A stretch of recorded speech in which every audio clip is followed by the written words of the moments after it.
పెద్దలు బహుజన ఉద్యమకారులు ముదిగొండ ఈశ్వరయ్య గారి 82వ జయంతి సందర్భంగా ఈ సమావేశానికి సమన్వయకర్తగా ఉన్నటువంటి మరి ముదిగొండ సతీష్ గారు, రమేష్ గారు, మరి ఎంతో కాలంగా నడుగు బలహీన వర్గాల హక్కుల కోసం ఉద్యమిస్తున్నటువంటి మరి స్వామి గారు, ఇక్కడికి చేసినటువంటి అనేక మంది పెద్దలు, సోదరి సోదరులు, ముదిగొండ ఈశ్వరయ్య గారు మరి ఈ రాష్ట్రంలోనే ఉమ్మడి తెలుగు రాష్ట్రాల్లోనే మహాత్మా జ్యోతిరావు ఫులే ఈ భారతదేశంలో ఒక సాంస్కృతిక సామాజిక ఉద్యమానికి పితామహుడుగా ఉన్నటువంటి వ్యక్తిని మహారాష్ట్ర పూణే ప్రాంతం నుంచి ఇక్కడికి తీసుకొని వచ్చి మరి ఇక్కడ ఒక భావజాలాన్ని, ఉద్యమ బీజాలను నాటడానికి కృషి చేసినటువంటి వ్యక్తి.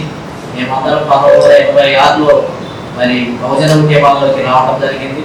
ప్రో రిజర్వేషన్ మూవ్మెంట్ సందర్భంగా ఎన్టీ రామారావు బీసీల రిజర్వేషన్ 25% నుంచి 44% పెంచినప్పుడు యాంటీ రిజర్వేషన్ మూవ్మెంట్ జరిగింది.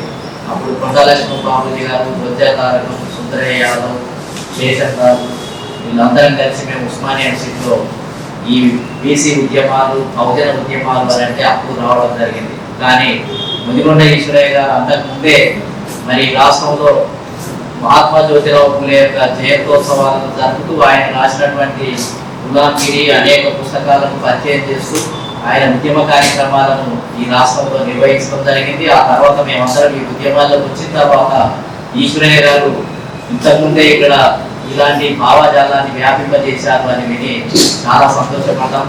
మేమందరం కూడా నరసింహ గారి యొక్క సారథ్యంలో, ఆయన భావజాలంలో 89లో బహుజన్ సమాజ్ పార్టీ స్థాపకులలో మేమున్నాం. కాబట్టి ముదిగొండ ఈశ్వరయ్య గారు తర్వాత మాతో పాటు కొండలక్ష్మణ బాబుజీ గారి ఇంటి దగ్గర ఒక కేంద్రం, అక్కడ అన్ని రకాలైనటువంటి గతంలో ఉన్నటువంటి కాంగ్రెస్ పార్టీలో ఉన్నటువంటి బీసీ నాయకులు, మాజీ ఎమ్మెల్యేలు, అదేవిధంగా ఇప్పుడు ఆధునికంగా వచ్చినటువంటి మాలాంటి యువకులంతా కూడా మరి కొండలక్ష్మణ బాబుజీ దగ్గర కేంద్రంగా ఉండేవాళ్ళు. ముదిగొండ ఈశ్వరయ్య గారు ఉదయం వస్తే సాయంకాలం వరకు అక్కడే కూర్చొని మరి అనేక విషయాల్లో మాట్లాడుతూ మరి బాపూజీ గారిని కేంద్రంగా చేసుకొని ఇటు తెలంగాణ రాష్ట్ర సాధన ఉద్యమం, అదేవిధంగా ఇటు బహుజనులకు రాజ్యాధికారం, అప్పుడు నవపాలక సంఘర్షణ సమితి అని బాపూజీ గారు మరి అనేక జిల్లాల్లో పర్యటన కేంద్రాలను పెట్టడం జరిగింది. పద్మశాలి భవన్లోనైతే లెక్కలేనని మీటింగ్ ఈ రాంకోటిలో ఉన్నటువంటి పద్మశాలి భవన్లో, ఎందుకంటే బాపూజీ గారికి అక్కడ ఈ హాలు ఇవన్నీ కూడా అందుబాటులో ఉండేవి కాబట్టి అక్కడే చాలా మీటింగ్లు జరిపినటువంటి చరిత్ర ఉంది. కాబట్టి ఏదైనా తొలి అడుగు వేసినటువంటి వాళ్ళే ధైర్యవంతులు.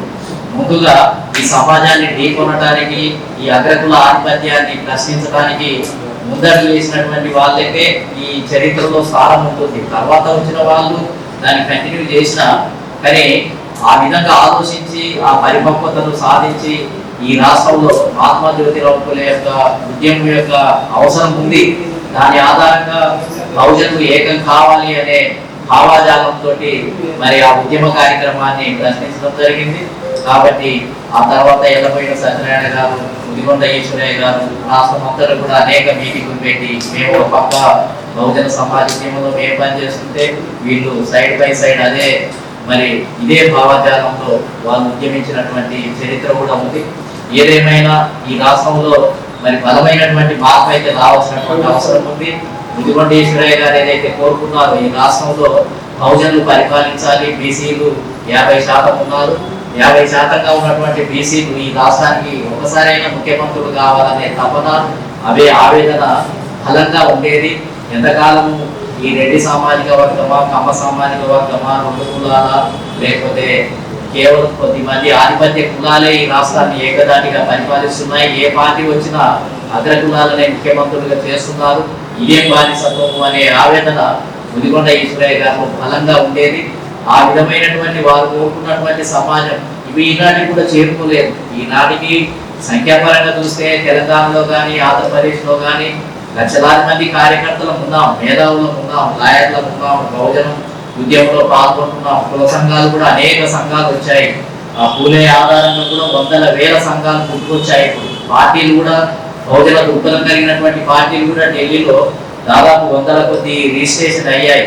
కానీ ఇన్ని రిజిస్ట్రేషన్లు అయ్యి ఇంతమంది ఉద్యమకాలను బయలుదేరిన మన బహుజన సమాజాన్ని, బీసీ సమాజాన్ని తయారు చేయడంలో ఎక్కడో ఒక లోపం అయితే కనిపిస్తుంది. ఈనాటికి కూడా ఆ మొత్తం మన ఓట్లకు మనం వేసుకుని అధికారంలోకి వచ్చే పరిస్థితి ఇప్పుడు ఈనాటికి కూడా లేదు. అంటే ఎంత గడ్డగట్టుకొని ఎన్నిసార్లు మీటింగ్లు పెట్టినా ఎంత చెప్పినా ఈ బీసీలు ఎస్సీలు ఎస్టీలు విన్నట్టే వింటున్నారు, ఇది బాగుంది అంటున్నారు, ఈ అగ్రవర్ణాల ఆధిపత్యం పోవాలని అంటున్నారు. మళ్ళీ ఏదో రకంగా తెలియకుండానే ఈ అగ్రవర్ణాల పార్టీకి అగ్రకులాల పార్టీలకు హత్తుకొని పోయి వాళ్ళు ఇచ్చే చిన్న చిన్న రాయితీల కోసం సంక్షేమ కార్యక్రమాల కోసమే మళ్ళీ అక్కడ వెళ్తున్నటువంటి పరిస్థితిని కూడా మనం చూస్తూ ఉన్నాం. అంటే కుల వ్యవస్థ చాలా బలంగా పనిచేస్తుంది. ఈ మధ్య కాలంలో మరి డబ్బు కానీ లేకపోతే మీడియా కానీ ఇవన్నీ కూడా ప్రభావితం చేసి ప్రజలను కబంధ హస్తాల్లో అగ్రవర్ణాల యొక్క కబంధ హస్తాల్లో మరి ఉండేటట్టుగా చేస్తున్నటువంటి ప్రయత్నం కూడా ఉంది. మరి నిజమైనటువంటి నివాళి నిజంగా ముదిగొండ ఈశ్వరయ్య గారికి ఆయనకు మనం ఇచ్చే నిజమైనటువంటి నివాళి ఆయనను మనం స్మరించుకునే ముఖ్యమైన ఉద్దేశం ఏంటిది అని అంటే ఆయన కోరుకున్న ఆశయం ఈ తెలంగాణ రాష్ట్రంలో మరి ఎస్సీ ఎస్టీ బీసీ మైనార్టీలు అధికారంలోకి రావాలి, ముఖ్యమంత్రులు కావాలి. కాబట్టి మనం నిజంగా ఆ ఆశయాన్ని నెరవేర్చితేనే ఆయన నిజంగా సంతృప్తి ఉంటుంది, ఆయన కళను మనం నెరవేర్చడానికి అవకాశం ఉంటుంది. ఆ దిశలోనే ఇప్పుడు మేము అనేక రకాలుగా మనం ప్రయత్నం చేస్తున్నాం.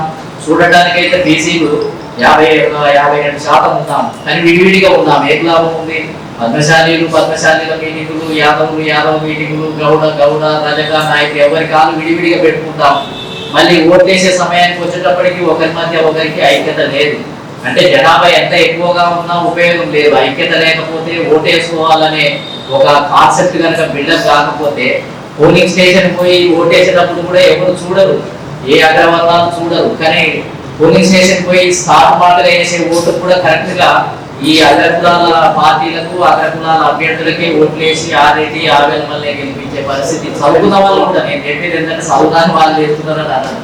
ఎంఏ చేసి బిఏ చేసి డాక్టర్లుగా ఉండి వేదాంతం అని చెప్పుకునే అనేక మంది అసంఖ్యాకంగా ఉంటారు.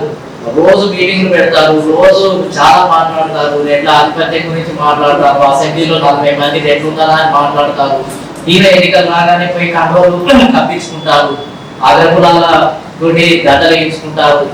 ఎన్నికలలో కాంగ్రెస్ పార్టీకి మేము అనుకూలం, కొంతమంది బీఆర్ఎస్ అనుకూలం, కొంతమంది ఇంకా బీజేపీకి అనుకూలం అని ఈ విధంగా సంఘీభావాన్ని చెప్పే వందల సంఘాలను కూడా చూస్తున్నాం. వందల మంది నాయకులను కూడా చిన్న చిన్న వాటి కోసం వాళ్ళ దగ్గరికి వెళ్తున్న వాళ్ళని కూడా చూస్తున్నాం. అంటే ఎన్నో రకాలైనటువంటి ప్రతిబంధకాలు ఉన్నాయి.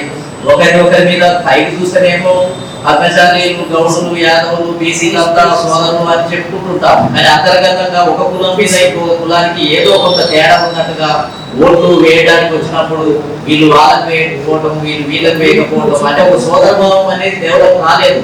మన ముందున్న ప్రధానమైన సమస్య ఏంటిది అని అంటే సోదరభావాన్ని పెంచడం ఎట్లా, ఐక్యతను పెంచడం ఎట్లా, ఓట్లను వేయించుకోవడం ఎట్లా, నమ్మకం కలిగించడం ఎట్లా అనేది ఇవాళ ప్రతిబంధకం. జనాభా కుప్పలుగా ఉన్నాము, ఓట్లు ఉన్నాయి, కాన్సెప్ట్ ఉంది, అన్నీ ఉన్నాయి.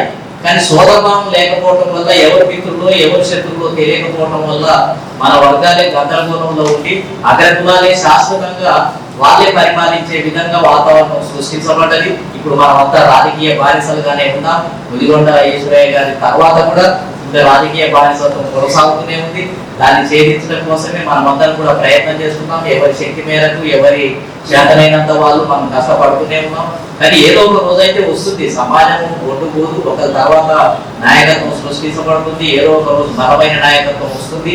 ఈ ఆధిపత్య ఏదైతే పాలన ఉందో దాన్ని అందరు చేసే విధంగా మార్పు అయితే జరుగుతుంది. ఉత్తర భారతదేశంలో మనం చూస్తున్నాం, అక్కడ చదువు తక్కువ ఉంది, ఆర్థికంగా తక్కువ ఉంది, వెనుకబడ్డ వాళ్ళు ఎక్కువ ఉన్నారు. కానీ ములాయం సింగ్ యాదవ్ లాంటి వాళ్ళు ముఖ్యమంత్రులు అయ్యారు, లాలూ ప్రసాద్ లాంటి వాళ్ళు ముఖ్యమంత్రులు అయ్యారు, నితీష్ కుమార్ లాంటి వాళ్ళు అయ్యారు, కుమారి మాయావతి ముఖ్యమంత్రి అయ్యారు, స్టాలిన్ లాంటి వాళ్ళు ముఖ్యమంత్రులు అయ్యారు. తెలంగాణనేమో అంత తెలివి వాళ్ళమే, కమ్యూనిస్ట్ ఉద్యమం ఉంది, సోషలిస్ట్ ఉద్యమం ఉంది, పెద్ద పెద్ద నాయకులం ఉన్నాము, డబ్బు ఉంది, తెలివి ఉంది, విప్లవకారులం ఉన్నాము, కమ్యూనిజం బాగా వ్యాపించింది, భూస్వాములకు వ్యతిరేకంగా పోరాటం జరిగింది అని చెప్పాము, రజకారులకు వ్యతిరేకంగా పోరాటం జరిగింది అని చెప్పాము. తీరా చూస్తే ఒక సీటు గెలవలేనటువంటి పరిస్థితిలో కొట్టుమిట్టాడుతుంది. కాబట్టి ఇవన్నీ కూడా మనం ఒకసారి మరి ముదిగొండ ఈశ్వరయ్య గారిని గుర్తు చేసుకోవడం అంటే ఇవన్నీ గుర్తు చేసుకుని ఈ సమస్యలను అధిగమించి సరైన మార్గంలో వెళ్ళి ఒక లక్ష్యాన్ని సాధించాల్సినటువంటి అవసరం ఉంది. ఆ విధంగానే మనం అందరం కూడా సాధిద్దాం, పట్టుదలతోటి ముందుకు వెళ్దాం. మళ్ళీ ఒకసారి శక్తిని సమీకరించుకుందాం, కొత్త నినాదంతో ముందుకు వెళ్దాం. మరి ఆ విధంగా ఆలోచిస్తారని చెప్పి తెలియజేస్తూ మరి నాకు ఈ అవకాశం ఇచ్చిన మీ అందరికీ కూడా అందరికీ తెలియజేస్తూ మరి సెలవు తీసుకుంటున్నాను. జై పులే, జై భీమ్, జై భారత్.